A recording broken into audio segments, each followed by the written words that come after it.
Hey guys, in this video I'm going to talk a little bit about the current visa situation and how that works here in the Philippines and up and coming changes that could possibly happen that could affect you. Stick around.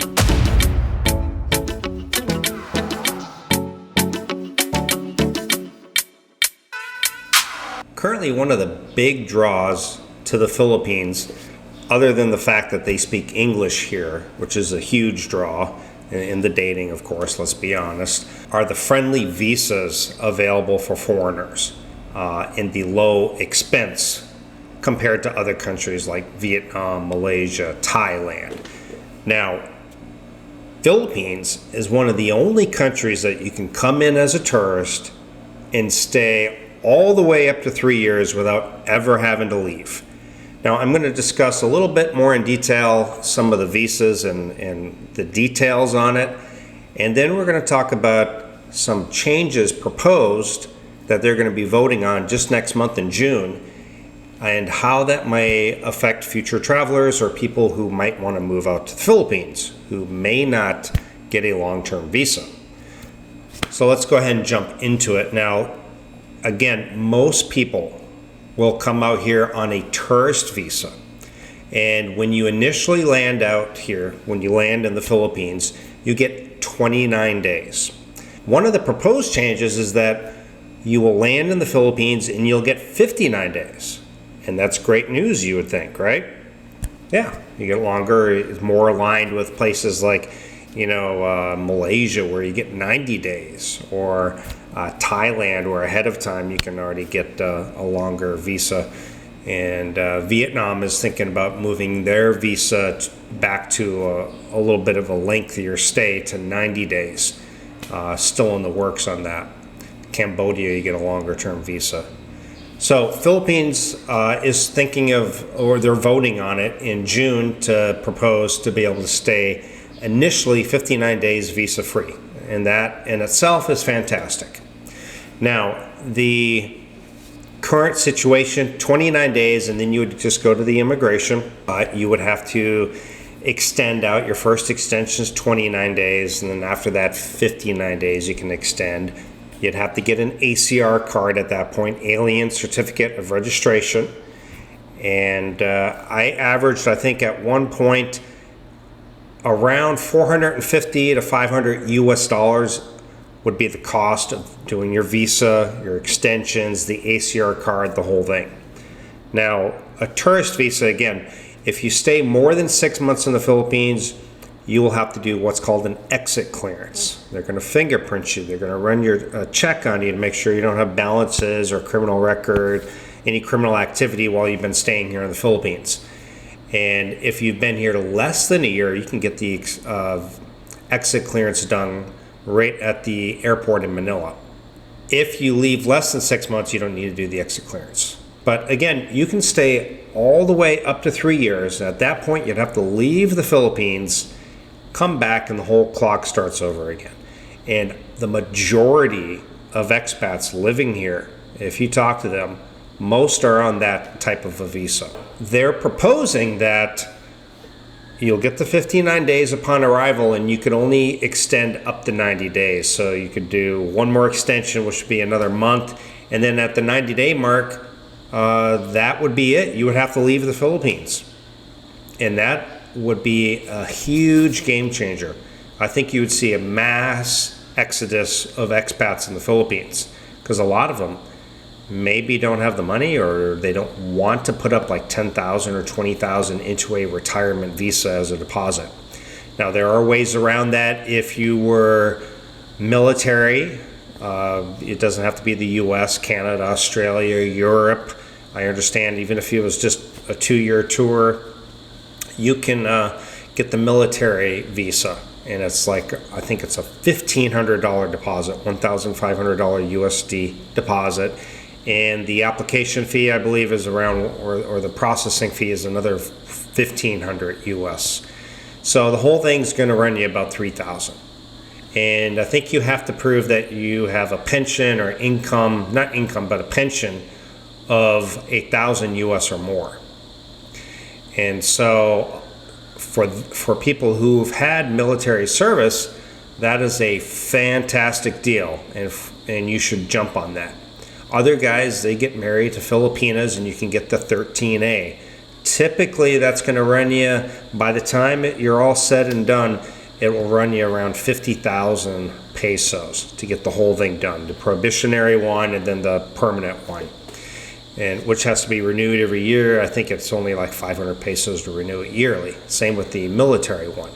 Now the other ones, you'd have to put depending on age, you'd have to put a 10,000 deposit into one of their preferred banks. Up to 20,000 depending on age and other factors.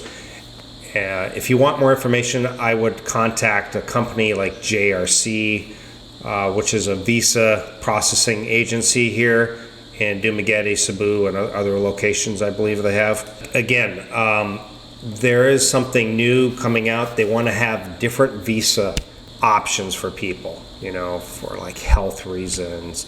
They actually have a digital nomad one, which I'm going to show you right now. What I wanted to show you was that the BI is thanks Senate for assuring passage of new immigration bill.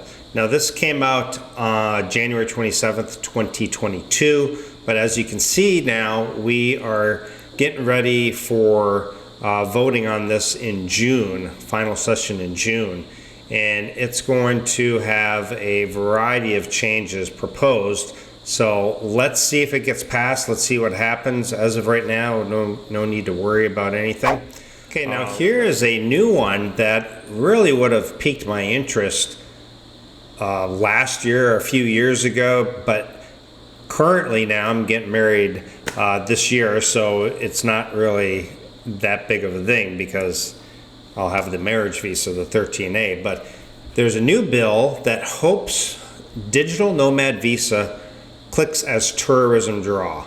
They want to follow other countries that have effective digital nomad visas to attract more travelers.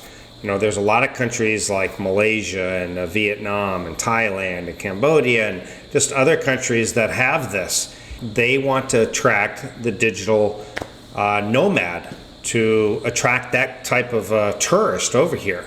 They want to attract the new breed of workers, which are the digital nomads. From the pandemic, a new breed of worker came out, even more so, the digital nomad. And many countries have taken advantage of this, and so the Philippines wants to jump in on it as well. They say that the digital nomad will actually tends to spend more money than actual tourists, and they don't put much strain on public services. And so basically, I guess it would grant you 12 months, and it would be renewable for another 12 months. You'd have to be at least 18 years old, sufficient income generated outside of the Philippines. It can't be money coming in from the Philippines that would be taking away income from other Filipinos. Valid health insurance, which is where, if at a young age, travel medical insurance would come in handy. I've got a link for the one that I use personally. Or if you're going to be here long term, you can contact my friend Michael. There's a link up above for that video. But no criminal record in their home country or considered a threat to the Philippines. They won't be listed as a resident of the Philippines for taxation purposes, and the income that they receive from their employer abroad would not be considered income from Philippine sources. And an alien who has been granted a digital nomad visa shall not be employed in the Philippines, meaning that they do not have to pay taxes in the Philippines. So this could be big, and it looks like that these changes coming up for the current vote in June have a lot of support, and we may see these changes come about. So like I said, a lot of these changes seem to have a lot of support, and so we will see around the end of June or so whether these changes come about. And if they do, it could mean big changes for the Philippines. No longer are you going to have these guys staying, and it was myself included, but no longer will you see the guy coming over on the tourist visa for 3 years without leaving, and then leaving for 24 hours, coming back, the whole process. There's so many of us that stay on the tourist visa like this. I'm happy to say that I'm getting married, and I won't have to worry about that. It's obviously not why I'm getting married, but the digital nomad visa, that could be big, but that is going to attract a much younger crowd. There's another thing, with younger blood being attracted to the Philippines, digital nomads, is that going to create a different dynamic on dating in the Philippines? What, 25-year-old Filipina, would she really have to settle for a guy my age? A guy who's 60, 70? Or could she just be with a guy who's in his 30s, 20s, you know? We got American military bases are going to be popping up all over the Philippines now too, creating jobs, putting out a lot more younger blood into the Philippines for foreigners.